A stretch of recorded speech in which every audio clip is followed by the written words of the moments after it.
We begin this hour with a newly released video from Donald Trump's April 2023 deposition in the New York civil fraud trial against him and his company.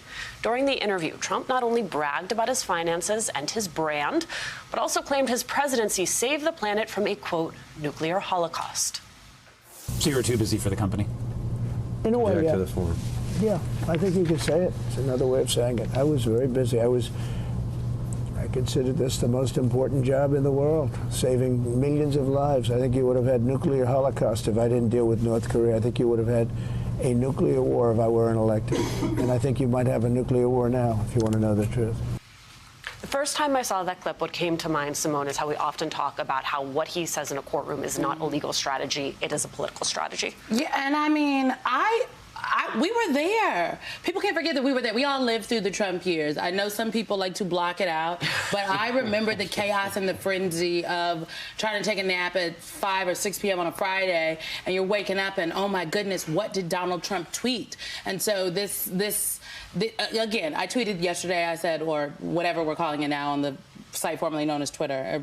Are they still tweets? Yeah, I think they're tweets. Are we Xing? We're Xing. Little word. Let's X. Well, I posted on that site the other day that people will just say anything, and if they say it with conviction, they'll say anything, and they say it with conviction, and people will believe that it's true. Well, there's no frame of reference with Donald Trump. It is stream of consciousness, thought, whatever that's in here, it just comes out. So you ask him a question. Yes, if it weren't for me, there would have been a nuclear holocaust. Regardless of everything else in the universe around the White House and national governments, if it weren't for me, these things would happen. It is part of the ongoing narrative to sell himself to people who believe whatever comes out of his mouth. And so what happens is we have to figure out how to filter the stuff that comes out of his mouth. What's serious and real, and what is just Donald Trump doing the self-promotion thing. The problem is it's more self-promotion than what's real. And that makes the narrative that Democrats, the media, and others find very difficult to counter-program against what he's saying. And so the courts are now dealing with this because, as we've just seen, Trump will sit there and just run his mouth off to the judge, irrespective of consequences, because he feels there won't be any.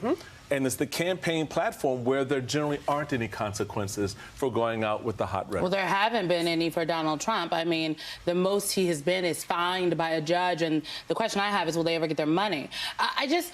You know, and does he have it to give? And does he have it to give? Right. You know, Dr. Maya Angelou once said, when people show you who they are, when they tell you who they are, believe them. I believe Donald Trump when he says these things. I think he does believe that he prevented a nuclear holocaust because he has put together some warped vision of what his presidency was in his mind. I also believe that he will seek retribution against the media and his political foes if he is the next president. I believe that he's going to be a dictator on day one because that is what he is saying. We were talking before the show started, and a colleague of ours said to me recently, you know, the best thing that ever happened to the American people was the COVID briefings back when Trump was president, because people could just see it all for themselves, and they could make their own decisions. They saw Donald Trump in his own words day in and day out in his administration and his staff.